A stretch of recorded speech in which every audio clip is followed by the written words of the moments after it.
Can you imagine living your whole life not to chase dreams, but just to avoid punishment? What if your greatest achievements never felt like victories, just checkpoints to escape more pain? This isn't fiction, it's a real story. A story of a child silenced by strict parenting, robbed of joy, identity, and freedom. But somewhere in the dark, a light began to shine. Stay till the end, because this story might just change how you see childhood and healing. I used to be full of life. I smiled easily. I loved being around people. I was an extrovert until I was redefined by fear. As a child, I was never praised for what I wanted to do. I was only appreciated when I achieved something my parents forced me to do. Even then, it didn't feel like success, it felt like survival. I remember the first time I asked to play mobile games. I was 8. That one request haunted me for years. While other kids got their own phones at 12, I didn't get one until 14. And even then, it wasn't really mine. My parents would say, "It's our phone.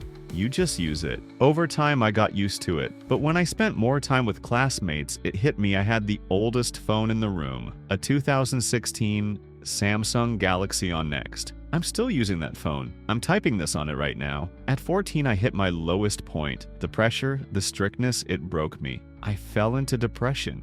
The only thing that kept me sane was my grandparents' love. Their warmth helped me breathe again, just a little. Because of how I was raised, I never learned how to act in the real world. I didn't learn by doing, I learned by reading. And that's not enough. I remember being social as a kid, but now I struggle to talk to anyone. I'm an introvert, not by choice, but by fear. I want to connect, but I don't know how. At home, things got so intense I was scared to bring friends over. My other friends always invited me to their homes. I never did. Why? Because every time I was compared to them. And that meant at least 2 weeks of even stricter rules at home.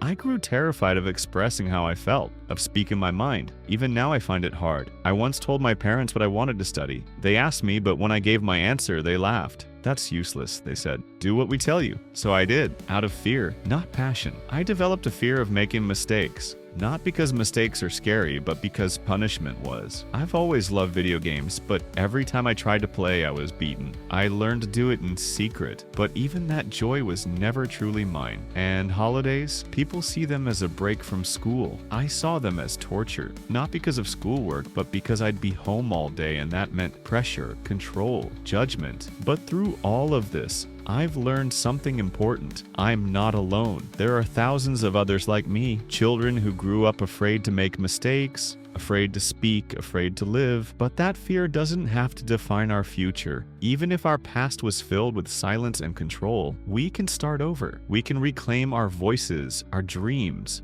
our joy. I may not be able to change how I was raised, but I can choose how I move forward. If you relate to this, if this feels like your story too, know this: you are not broken. You are not alone. And most importantly, you still have time to become who you were meant to be. If this story touched you, share it with someone who needs to hear it, or leave a comment, tell us your story. You never know who might read it and feel less alone. And if you haven't already, subscribe to the channel. We share real stories that matter. Stories like yours.